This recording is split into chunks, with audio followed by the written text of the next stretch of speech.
Hello, everybody. Good morning. Episode 12, Just Conversations. I never thought I'd do 12, so exciting times. Just Conversations, solution-focused communication with the intention of informing systemic change. And today, as always, my next guest needs no introduction. Over to you, Frans. Thank you, Dean, and very nice to be with you to see you again. We had a great time in the Netherlands, I remember. So very nice meeting you. Well, I'm Frans Douw. I worked in the system for 41 years. But today I'm retired, and my most important role in life is being a grandfather of almost four grandchildren. One is on its way, few weeks, still waiting. Well, I started working with juveniles when I was 20, and in the Netherlands. And well, I had a pretty a difficult upbringing. So I was kicked out of school a few times, and I was sleeping on the police station a few times, and started working when I was 16. And so it was a big chance for me to be able to start as a group leader in a juvenile institution when I was 20. And the boys were over there were between 15 and 20. So it was a big challenge. And You were I working with remember, people your age. yeah, Wow. Sorry, keep going. I was far too young. That's what they said to me.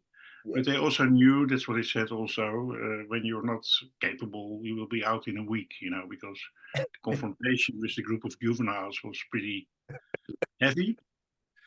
And I managed. I was pretty streetwise, and I found out that when you never let people down, when you have to, there are rules, and there has been certain order, but never always respect the person for the person he is. It's very important. Never put him down. And the other one is that you really have to be interested in the people you work with, and really want to find out who they are. And also are always looking not for what they can't do and how bad and how dangerous they are and their behavior, etc., but look for what they can do, look for their talents, their dreams, you know, and try to support them in using them. And I always found out that you get a total different reaction of people. Well, and that's what I experienced in my whole career. After that, I went to work in a forensic psychiatric clinic, pre-trial assessment clinic, became head of a department over there. Then I became a warden in the Netherlands, several facilities, all kinds of different prisons in 27 years. Female, short-term, life sentences, etc., etc. Open, half open, when we still had that. And well, I can say about myself that I do those things. I'm now. Let me first say I started to work in international knowledge exchange as well since the end of the 90s, all over the world on forensic psychiatry and prisons. And that really helped me to widen my view on the choices a country can make in dealing with crime and dealing with punishment and measures, etc. And well, in the course of my career, I stepped over to be more interested in what really works, how the people who are incarcerated really are, about their families, but also about people who lost somebody by violence or people who were victims of crimes. So about 15 years ago, we founded the Foundation of Recovery and Return together with Toon Walravens, who was a former incarcerated guy. And together we brought all people together who were involved in or connected to this whole process of crime, punishment, recovery, and return. So that's what I do today, still, in a total different way, because I'm not part of the system. I'm not official. I can say anything I want to say, which I always do. So I'm all over the media and all kinds of places and podcasts and on the radio, etc., etc. And I'm very critical because a lot of people, or they're not allowed to talk, which goes for a lot of people. They're not allowed to talk, or they don't know where they're talking about. And when you have been so long in the system, even if you wouldn't want to learn something, you pick up some stuff. So that's what I use when I talk to people. And well, today I think we have to stop locking up people the way we do. And not only in the Netherlands, but also in Europe and also in the whole world. Yeah. Stop locking them up like that and start, doing what really works. Yeah. Wow. Thank you very much for sharing that. I remember meeting you and we caught the train. I can't even remember. I think it was from Amsterdam to Zutphen. Yes. Zutphen, which is Yeah. for Dutch. In Holland, that's a long distance. Yeah. So it was about an hour-ish, but it went so quickly. And I think just what you shared with us now as well, what really struck me was your humane practices, even from the age of 20, the humane treatment of individuals, and the power of that. I think, what excites me or what interests me, I suppose, in the space now is how can I advocate for humane practices? And I think that's what shone through for me. Not that I went to many prisons when I was over in the Netherlands, but I went to one. It felt very similar to like the one that I was in Australia. However, what was different, and I felt slightly different, was the humane way that the people in there were treated. Their cells were their own. They were allowed to smoke in them. They could have pets, stuff like that. This is in the prison as well. Because I went to the forensic clinic with you as well. But so just in your time, your extensive time, what have been sort of the innovative and things that have been incorporated into the Dutch system that has allowed, over the last 12 years, there was a few prisons that have been closed. What would you see as like the value points there that have led to the closure of prisons?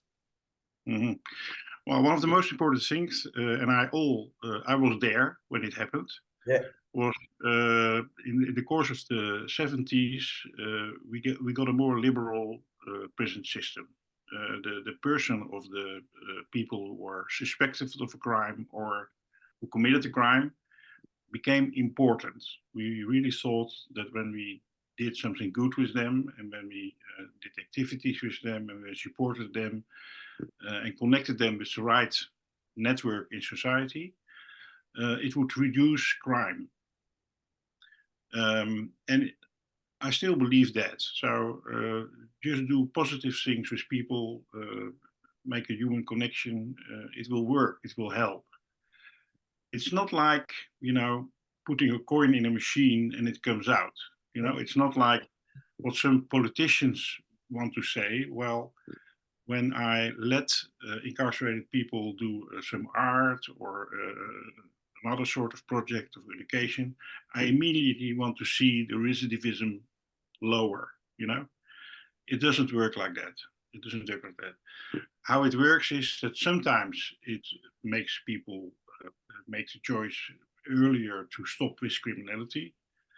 But what I always hear is that when people are treated in a humane way and when they can learn something and develop their talents, it really helps when the time is there to stop with using hard drugs or do whatever got them into trouble. Yeah. So this has happened, and when I became my first job as a warden was really very nice, because we really thought, well, we can change the world, we can change people, just support them. There were guys who were working in who had been a car technician, and they came in with motorbikes and everything, and they learned the incarcerated people to repair them, and later on they get diplomas for that, and etc. etc. So that was a very nice period of time.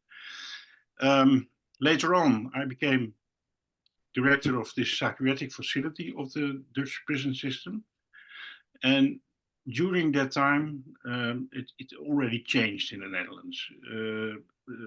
The neoliberalism, the whole way of thinking in the Netherlands was about money. We are all competitive.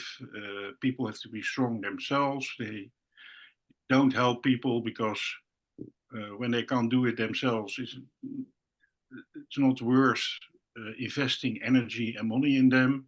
It became more austere in the prisons, and that was a long time development which really went on until today.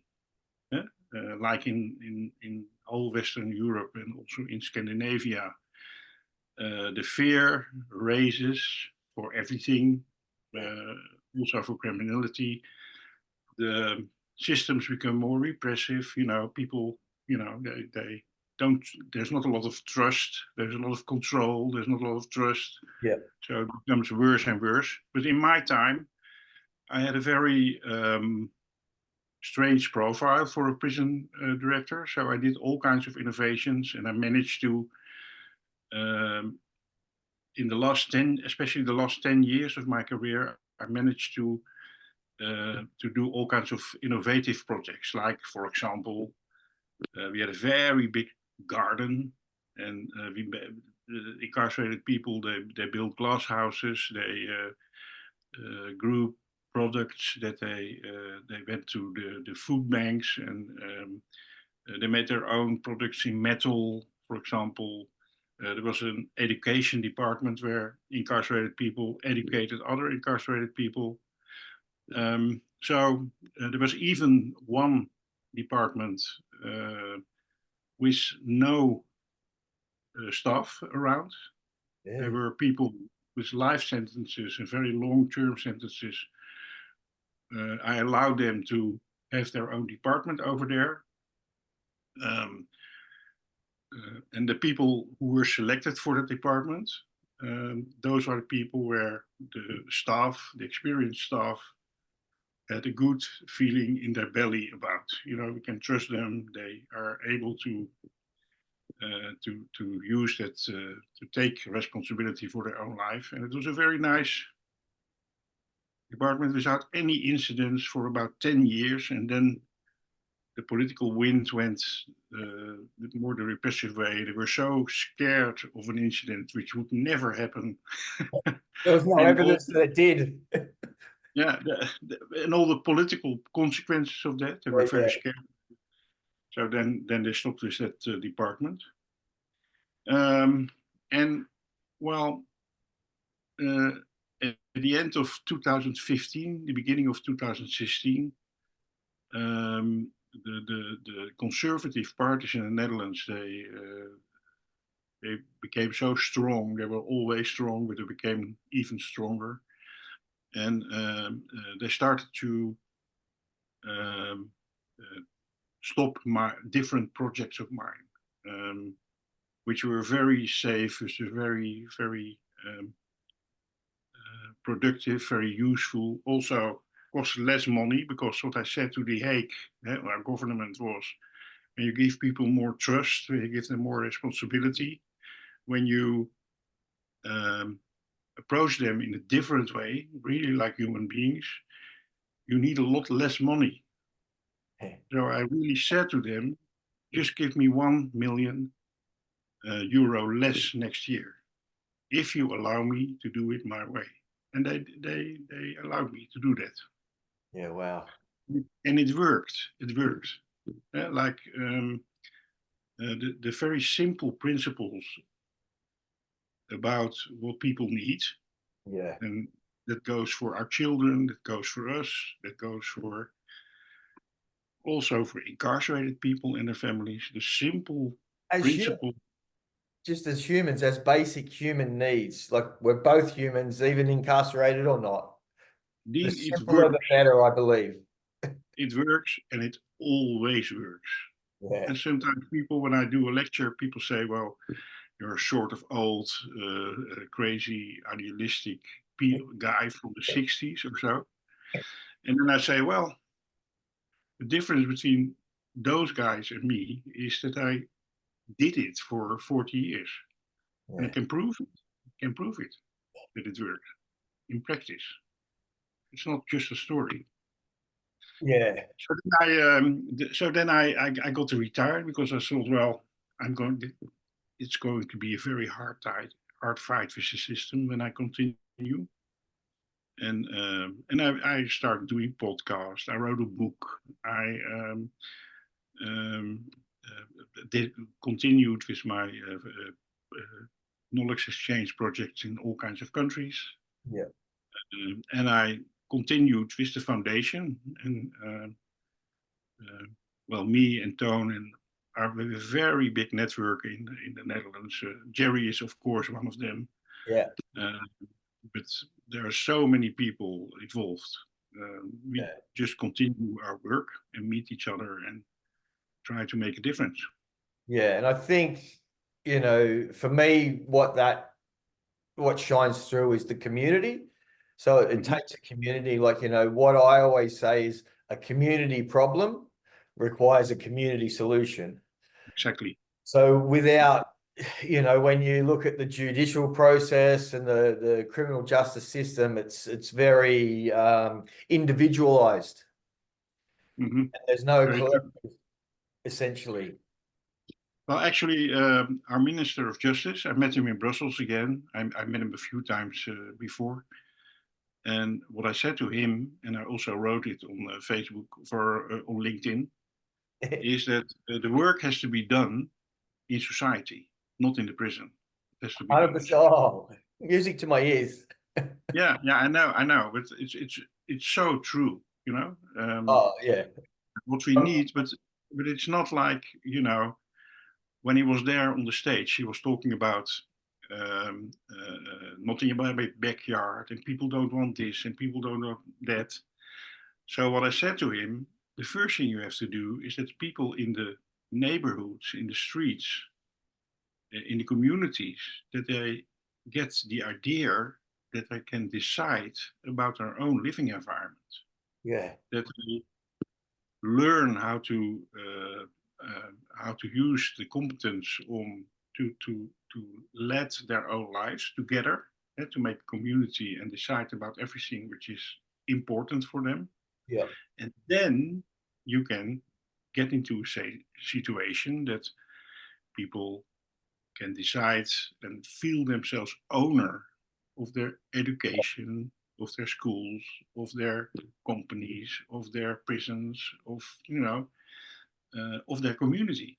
And that's what needed, not only to solve the problem of or do something about kids that lost connection with the community, Yeah. but Yeah. also for all kinds of other problems like environment, for example. Yeah. We have a massive problem with that in Australia at the moment in a youth setting. So there's a Mhm. lot of youth, for want of a better term, running wild. There's no, they're talking about diversion and diversionary practices. It's like you don't need to divert them from anything. You just need to provide activities and suitable activities for them Perspective. to participate in. Yeah, yeah, yeah. Whereas, these communities, their swimming pools, all of the local facilities are run down. The government hasn't invested in any money in those communities. And then all of a sudden they're wondering why the kids aren't being engaged and playing and doing happy things because there's no, like the parks are run down. There's no like, so it's, you know, it's not, it's a universal problem.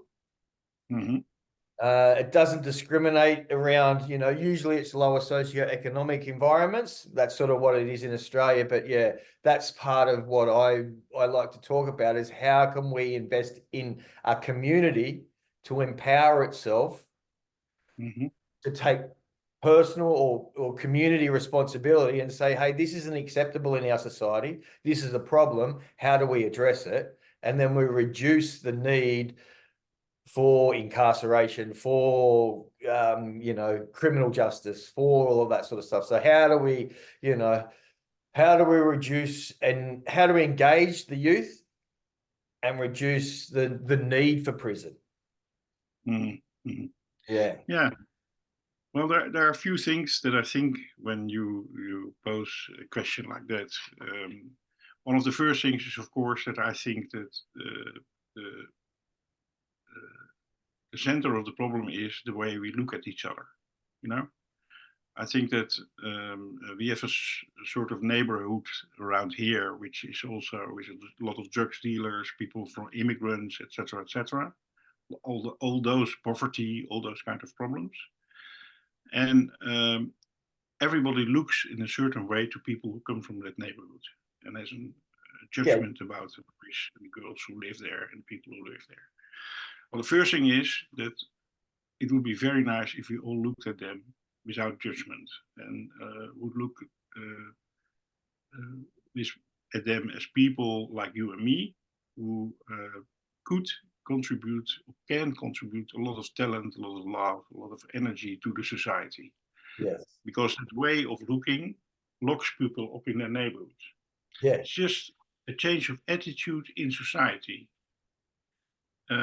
Because those people who are in that neighborhood, they are in the streets, they're at school with our kids, they are asking for the internship in your company. They're, you know, Yeah. you see them everywhere. They bring your food at home, you know, in shops, etc. So that's a very important thing. The second thing that I really believe is the work we have to do is with a very, for me, pretty difficult word. It's called community processing, which means that you find ways to involve people in all the decisions that are made about them and about their environment, and go into the process of deciding together, you know? Yeah. That people can decide about. What you see in the Netherlands, and you see it everywhere, is that there's a sort of faraway political system in which all things are decided, and people, nobody feels, you know, seen, heard, or involved in the decision making. Yes. So one of the most important thing I think is to do this community processing and do processes in which people can decide about their own environment. And there are very nice examples of that over here, in which when you start talking about a problem, for example, a new prison or a new detention house or a home for addicted people or whatever, or the fact that the hospital has to be closed or the road is totally changed or whatever, you let everybody who has the consequences of this process talk with you. They're involved in the whole process. Yeah. And they have, at the end, you want to have solved all the problems of everybody as much as possible. As much as that everybody can say yes to the decision, to the final decision how to do things. Yeah. You know? Yeah. Yeah. Friend of mine worked in that, also wrote books about it, and did it all over the Netherlands in all kinds of communities, and it's very successful. There's only one thing she added to her procedure, and that is dealing with pain. Yeah. So when you start talking with people about their environment and responsibility, etc., people have a whole rucksack full of bad experiences and things that went wrong, and anger and pain and trauma even Yep. about kinds of things. So you have to do something about that before you are able to really get into solving things. So Yes.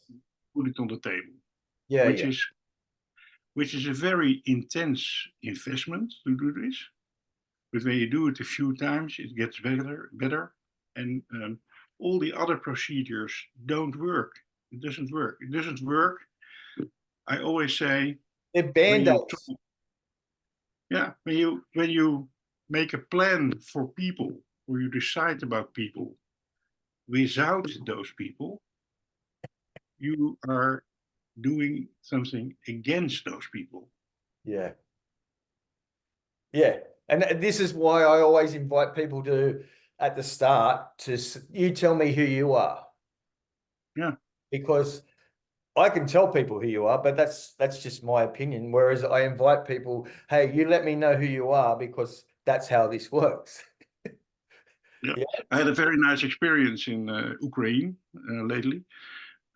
We are helping there to make a department in the prison for people who come from the war and who have PTSS, soldiers who get into trouble outside and they go to that department. And we are there with a team of a violent trainer of the Amsterdam police, a psychiatrist, a psychologist, and me. Yep. And me, with my crazy ideas, I said, well, we are going to work in that prison, and I want to work with a mixed group of prisoners and staff.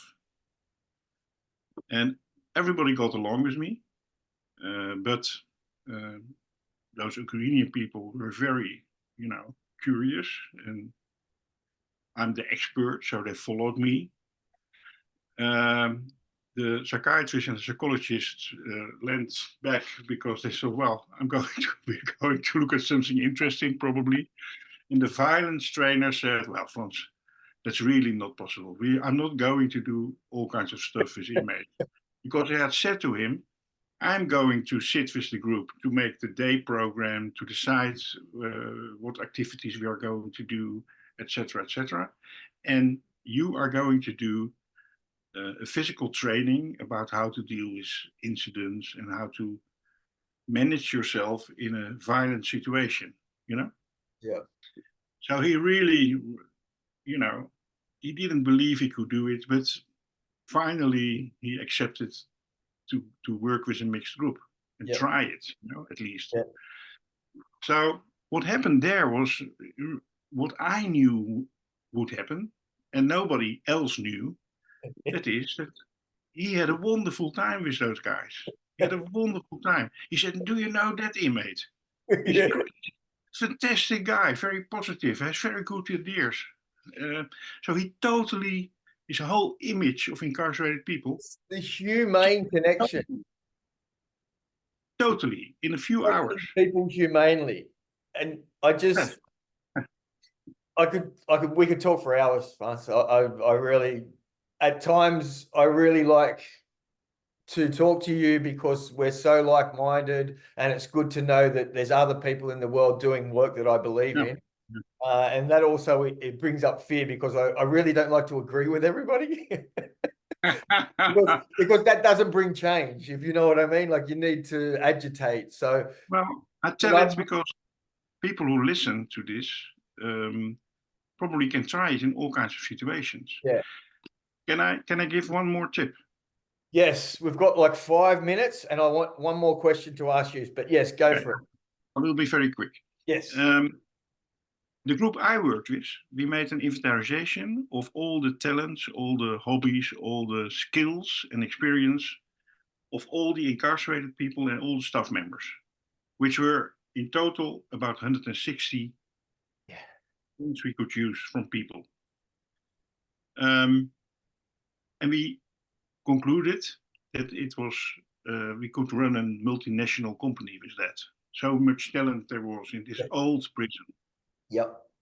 And then we started the whole process of making the daily program. And when we left, we had a total daily program, a regime, the activities we wanted to do, how to organize and build them, and etc. etc. In June, we are going back to the final session. So we really made you can really make it happen as long as you involve everybody. And I am not the owner, but let the people be ownership of their own situation. Yeah. Okay. Yeah, no, it's such valuable insight. And I think the problem at the moment that we have is that the government wants a one-size-fits-all approach, and there is no one-size-fits-all approach. You need to bespokely design things in the environments that you're in. Yes? But you can't, as a government, you can't decide about that. You can Yeah. think of a plan. The people themselves, they need to make the plan. Yeah. People themselves, they have to own what happens.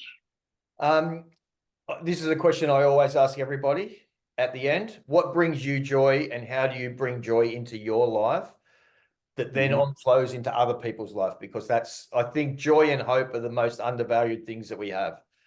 Yeah. Well, the most important thing is that I really have dealt with my own anger, my own pain, my own fear. And I don't react from that to other people. So I stay on my own square meter always. Yeah.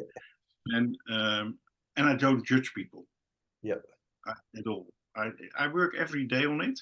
It's not easy, but I think I learned a lot on not judging about people. Yeah, yeah.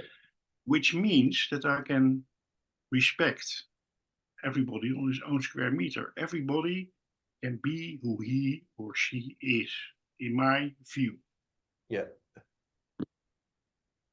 I don't interact with you. I'm not going to invade your territory. I'm never going to do that. But we are communicating. We are enjoying each other without fear, with a lot of pleasure. We're doing great things, but we both can be who we are. And that's for me the base of a joyful life, because everywhere I go, I have a lot of fun. Yeah, yeah, yeah. And that shines through. That shines through with when I met you. I think you spoke about, and we've got 2 minutes. I think you spoke about being on a boat and cruising and singing and all that sort of stuff when I was there last. So like there's all these sorts of other things that you do enjoy, yes? Yeah, and we had a lot of fun with Jerry, because Jerry does the same thing. Oh, he's an infectious character, Jerry. Really, he created a safe spot in a forensic clinic, which is amazing, I think. Frans, thank you very much for your time. It's been great talking to you. I could talk for hours. I'll talk again soon, hopefully. I hope so too, Dean, and keep up the good work. You're doing a great job, I think. Thank you very much. Greatly appreciate it. Bye-bye. Bye.